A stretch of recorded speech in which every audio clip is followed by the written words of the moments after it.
बिस्मिल्लाहिर्रहमानिर्रहीम। Dear students, welcome to software project management. आज हमने सॉफ्टवेयर प्रोजेक्ट मैनेजमेंट के हवाले से कम्युनिकेशन टेक्निक्स के बारे में पढ़ना है। और वैसे तो आप अपने कम्युनिकेशन स्किल्स के सब्जेक्ट में इसके बारे में काफ़ी कुछ पढ़ चुके हैं, लेकिन आज ख़ुसूसन सॉफ्टवेयर प्रोजेक्ट मैनेजमेंट के हवाले से हम इस पर बात करेंगे कि कम्युनिकेशन में एक जो मुस्बत और तामीरी किस्म की कम्युनिकेशन है वो हमारे प्रोजेक्ट पर और उसकी टीम पर क्या असरात डालती है, और एक जो तखरीबी किस्म की डिस्ट्रक्टिव किस्म की कम्युनिकेशन है उसके हमें क्या नताइज भुगतना पड़ते हैं। तो आज के जो कम्युनिकेशन टेक्निक्स का जो हमारा लेक्चर है, ये खसूसी तौर पे सॉफ्टवेयर प्रोजेक्ट मैनेजमेंट के पस मंज़र में हम पढ़ेंगे इंशाल्लाह। तो सबसे पहले हम तामीरी जो कम्युनिकेशन है, कंस्ट्रक्टिव कम्युनिकेशन है, इस पर बात करेंगे। ये बात तो इंतहाई ज़रूरी है कि हमने,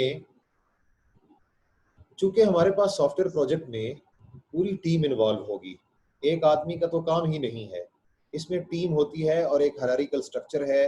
कुछ लोग कुछ लोगों को जवाब दे हैं, वो आगे अपने जो हायर अप्स हैं उनको जवाब दे हैं, और एक ओवरऑल जो प्रोजेक्ट लीडर है या प्रोजेक्ट मैनेजर है वो पूरे प्रोजेक्ट को देख रहा है, वो भी आगे फिर कस्टमर या स्टेक होल्डर्स जो है उनको जवाब दे है।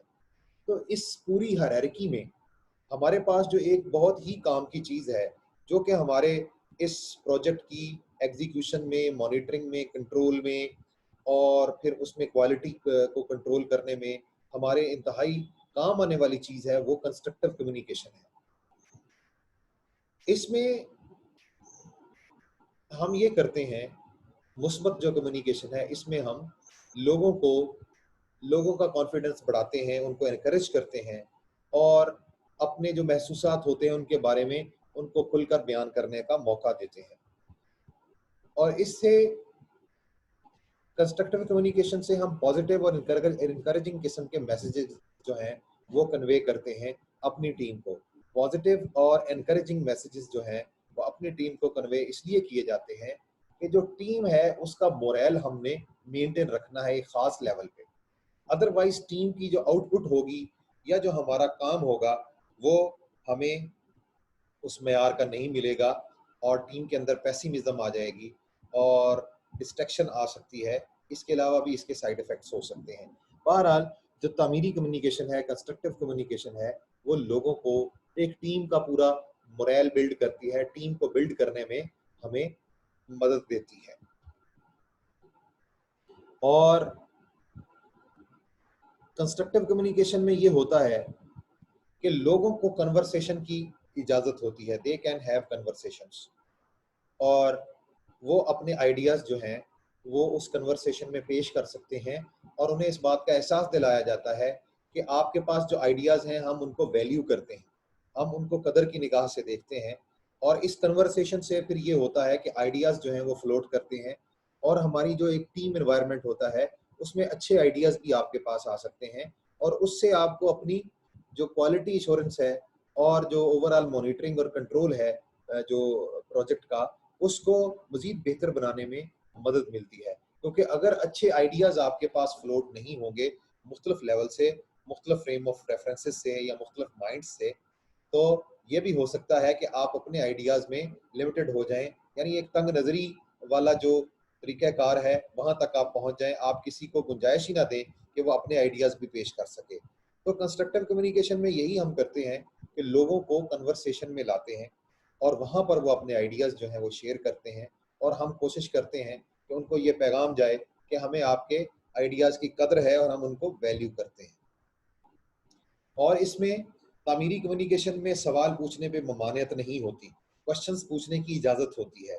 अगर क्वेश्चनिंग होगी तो ही इसमें हमारी जो कम्युनिकेशन है ये आगे बढ़ सकेगी। जहाँ जिस जिस टीम एनवायरनमेंट में सवाल पूछने पर पाबंदी होती है, वहाँ कम्युनिकेशन नाम की चीज़ सिरे से मौजूद नहीं होती। वो तो एक डिक्टेटरशिप है जिसमें आपके पास ऑर्डर्स आ गए and you have to implement those orders in any way, there is no way to ask any question. इसके बाद कंस्ट्रक्टिव कम्युनिकेशन में हमें ये सारे जो मामलात हैं इनकी वजह से हमें टू द पॉइंट अपनी डिस्कशन को रखने में और अपने डिस्कशन को किसी एक खास नुक्ते पर मरकूज रखने में आसानी रहती है और उसमें हम बड़ी तेजी से कामयाब हो जाते हैं। तामीरी कम्युनिकेशन में हमें टू दी पॉइंट जो है अपनी बात को या अपने डिस्कशन को या अपने मौजू को रखने में आसानी मिलती है और इसमें हम तेजी से इस जगह पर पहुंच जाते हैं। कंस्ट्रक्टिव कम्युनिकेशन हमेशा क्लीन, साफ सुथरे और कंसाइज किस्म के, जामे किस्म के मैसेजेस जो हैं वो अपनी टीम को भेजे जाते हैं इसमें, ठीक है। क्योंकि एम्बिगुअस और इरिटेटिंग किस्म के जो मैसेजेस होंगे उनसे टीम का कोई लेना देना नहीं है कंस्ट्रक्टिव कम्युनिकेशन में। इसमें हम बिल्कुल क्लीन और कंसाइज मैसेजेस जो हैं अपनी टीम को भेजते हैं। और कंस्ट्रक्टिव कम्युनिकेशन जो है ये लोगों के लिए एक बेहतरीन तरीका है। इसके अलावा हमारे पास कोई चारा नहीं है कि अगर आप एक अच्छा और कंस्ट्रक्टिव किस्म का माहौल अपनी टीम में रखना चाहते हैं तो फिर आपको कंस्ट्रक्टिव कम्युनिकेशन ही करनी पड़ेगी। मिसाल के तौर पे यहाँ पर ये लिखा गया है स्लाइड में कि वक्ती तौर पे आप झूठ बोलकर अपना एक वक्त जो है उसका तो गुजारा चला लेंगे, लेकिन फिर ये होगा कि वही जो झूठ है इन दी लॉन्ग रन वो आपके गले पड़ेगा और फिर वो जो झूठ है वो एक मुसीबत भी बन सकता है आपके लिए।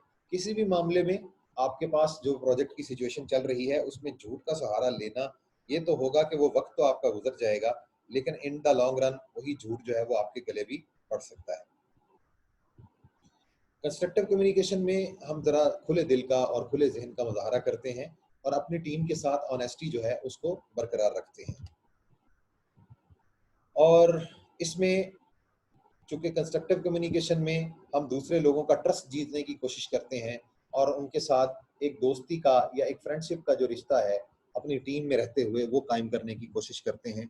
इससे फिर हमें ट्रस्ट हासिल होता है लोगों का और उनका फिर इत्मीनान जो है वो भी हमें बरकरार रखना पड़ता है। ये नहीं है कि हमने एक बार किसी का ट्रस्ट जीत लिया तो उसके फिर कॉन्फिडेंस को आगे शटर कर दिया जाए, उसको फिर कीप भी करना पड़ता है, उसको फिर मेंटेन भी रखना पड़ता है। कंस्ट्रक्टिव कम्युनिकेशन में इसकी खूबी ये होती है कि ये दूसरे लोगों के एहसासात को हमेशा जहन में रखती है। जब भी आप कम्युनिकेशन करें, बात अपनी दूसरे को कन्वे आपने करनी है तो हमेशा दूसरे लोगों के जहन को या उनकी फीलिंग्स को हमेशा मद्देनजर रखें और उनको रिस्पेक्ट के साथ उनसे मुखातब हों और उन्हें एक प्रॉपर जो इज्जत होती है उनकी वो दें और उनसे मुखातब होते वक्त जो है इज्जत व तकरीम के साथ आप मुखातब हों।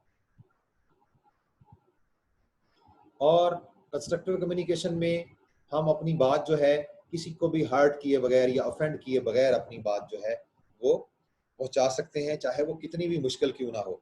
कंस्ट्रक्टिव कम्युनिकेशन की खूबी ये है कि मुश्किल से मुश्किल बात, मुश्किल से मुश्किल फैसला भी किसी का दिल तोड़े बगैर या किसी को ऑफेंड किए बगैर जो है आप उनको पहुंचा पाए।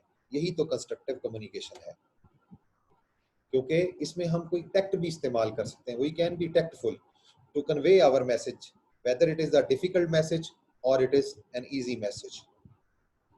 कंस्ट्रक्टिव कम्युनिकेशन बहुत इंपॉर्टेंट है और इसमें लिसनिंग का बहुत बड़ा रोल है। क्योंकि आप कम्युनिकेशन स्किल्स में ये सारी चीज़ें पढ़ चुके हैं, लिहाजा हम उन्हीं चीज़ों को रेफर कर रहे हैं यहाँ पर जो आपने पहले से पढ़ी हुई हैं कि देखें, आप अगर हर वक्त बोलते ही रहेंगे तो दूसरों को सुनने के लिए आपको वक्त कब मिलेगा। लिहाजा हमें टीम एनवायरनमेंट में हर वक्त जो है वो बोलते नहीं रहना चाहिए, बल्कि कभी हमें लिसन भी करना चाहिए, दूसरों को भी सुनना चाहिए ताकि दूसरों के बारे में हम लर्न कर सकें और हमें एक गुड लिसनर बनना चाहिए कंस्ट्रक्टिव कम्युनिकेशन में। अब हम आते हैं इसकी जो रेसिप्रोकल है, जो इसका रिवर्स है वो है डिस्ट्रक्टिव कम्युनिकेशन। ये तस्वीर का दूसरा रुख है, क्योंकि ये भी हमारे यहाँ जो कम्युनिकेशन का एक रुख है ये पाया जाता है और इसके भी मुज़मरात जो हैं वो हमारे ही जो डिफरेंट प्रोजेक्ट्स हैं उनकी टीम्स में होते हैं, तो लिहाजा ये तस्वीर का रुख भी पेश करना ज़रूरी है।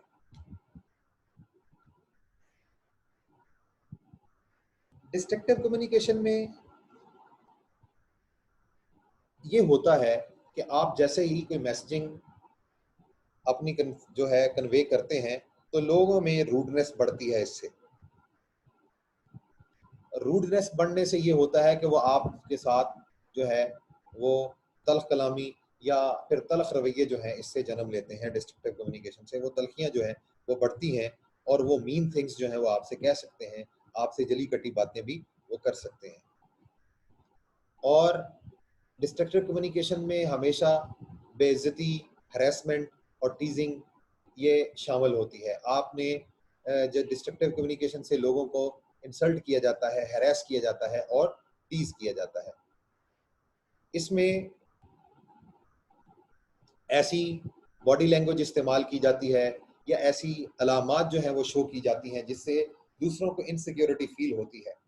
और इससे ये होता है कि ये कम्युनिकेशन के वो हथियार हैं जिससे आप किसी को हर्ट भी कर सकते हैं, और ये दोस्तियां और जो कॉन्फिडेंस है उनको तबाह भी कर सकती है ये डिस्ट्रक्टिव कम्युनिकेशन। जैसे कि सरगोशियां करना लोगों के सामने खुलेआम, और झूठ बोलना, इल्ज़ामात लगाना, ब्लेम करना या किसी को मुल्ज़म ठहराना, ये डिस्ट्रक्टिव कम्युनिकेशन के सारे तौर तरीके हैं।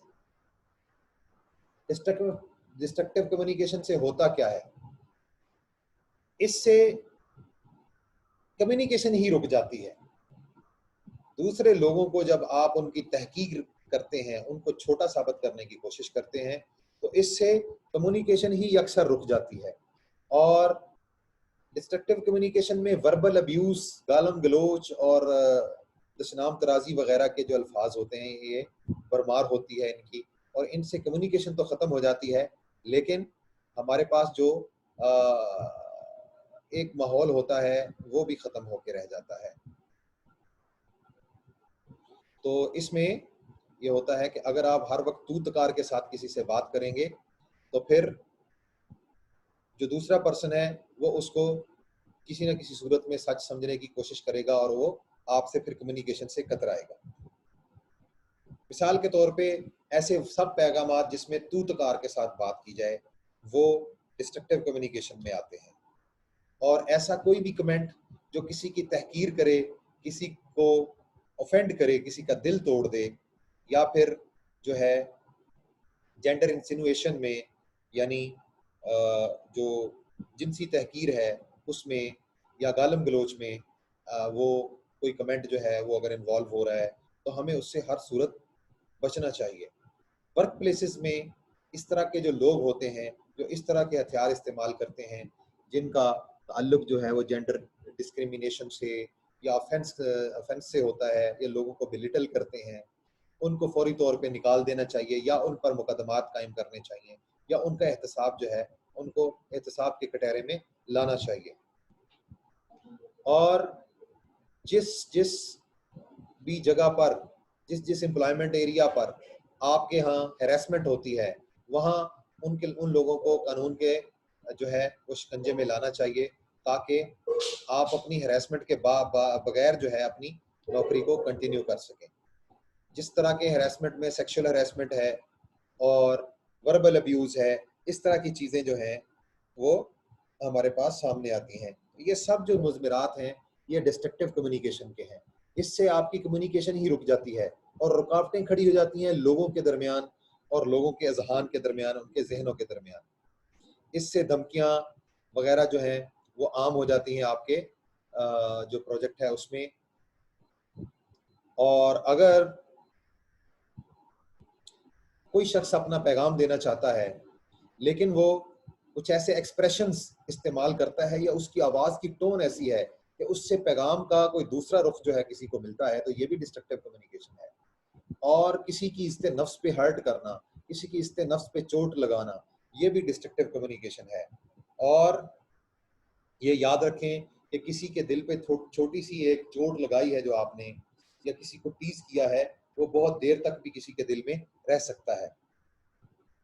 और ये भी हो सकता है कि कुछ लोग तो किसी इस तरह की एक चीज को, नेगेटिव कम्युनिकेशन को या डिस्ट्रक्टिव कम्युनिकेशन को एक मजाक की बात समझें, और अगर आप इस मजाक को बार बार रिपीट करते हैं तो इससे फिर जो है सार्केज्म जो है वो जन्म ले सकता है, अनारकी जो है वो जन्म ले सकती है, और मायूसी जो है वो लोगों में बेचैनी और इज़्तिराब फैल सकता है।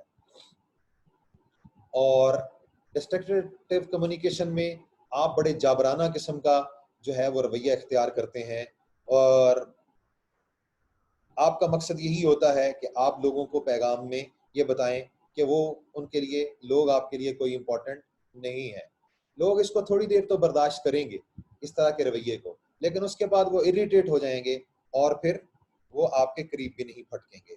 और डिस्ट्रक्टिव कम्युनिकेशन में ये भी होता है कि लोग गुफ्तगू कर रहे हैं तो आप उसमें गुफ्तगू में बार बार इंटरप्ट कर रहे हैं, या फिर उस गुफ्तगू को किसी तरीके से आप स्नैच करके और उस पर आप हावी होने की कोशिश कर रहे हैं, डोमिनेट होने की कोशिश कर रहे हैं, तो ये भी डिस्ट्रक्टिव कम्युनिकेशन है।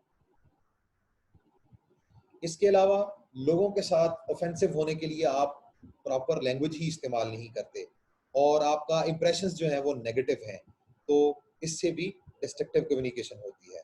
और लोगों में अक्सर जैसे कस्में खाकर अपनी बात का एतबार दिलवाना, ये भी डिस्ट्रक्टिव कम्युनिकेशन का हिस्सा है। जैसे आप अपनी शख्सियत को कैसे पेश करते हैं, आपका पोस्चर क्या है, खड़ा होने का तरीका क्या है, बैठने का तरीका क्या है, अंदाज़े तकल्लुम क्या है, आपके चेहरे पर तासरात कैसे हैं, तो ये सारी चीज़ें आपकी बॉडी लैंग्वेज में काउंट होती हैं। और ये कहा जाता है कि action speak louder than words. तो ये वाला हिस्सा जो है आपने नॉन वर्बल कम्युनिकेशन में पढ़ा होगा कि ये भी जो है ये डिस्ट्रक्टिव कम्युनिकेशन की एक मिसाल है। तो डियर स्टूडेंट्स, हमारे पास चूंकि टीम इन्वायरमेंट में हमने हम वक्त जो है वो कम्युनिकेट करना होता है और अपनी बात को लोगों तक पहुंचाना होता है, तो आज के हमने इस लेक्चर में जो है कंस्ट्रक्टिव कम्युनिकेशन और उसके पहलुओं पर कुछ जो है वो नज़र डाली, और डिस्ट्रक्टिव कम्युनिकेशन और उसके जो मुज़मरात हैं उन पर आज हमने बात की। और आपने ये कम्युनिकेशन स्किल्स में मुख्तलिफ किस्म की कम्युनिकेशन की टाइप्स और उसकी जो इम्प्लीकेशंस हैं वो पहले से पढ़ रखी हैं। मैं उम्मीद करता हूँ कि हमारा जो सॉफ्टवेयर प्रोजेक्ट मैनेजमेंट के हवाले से कम्युनिकेशंस का कम्युनिकेशन की जो टेक्निक्स हैं उसका ये जो मैंने दो रुख उसके पेश किए हैं, ये आपको समझ आ गए होंगे। इंशाल्लाह हम नेक्स्ट टाइम एक नए मौजू के साथ हाज़िर खिदमत होंगे। तब तक के लिए अल्लाह हाफ़िज़।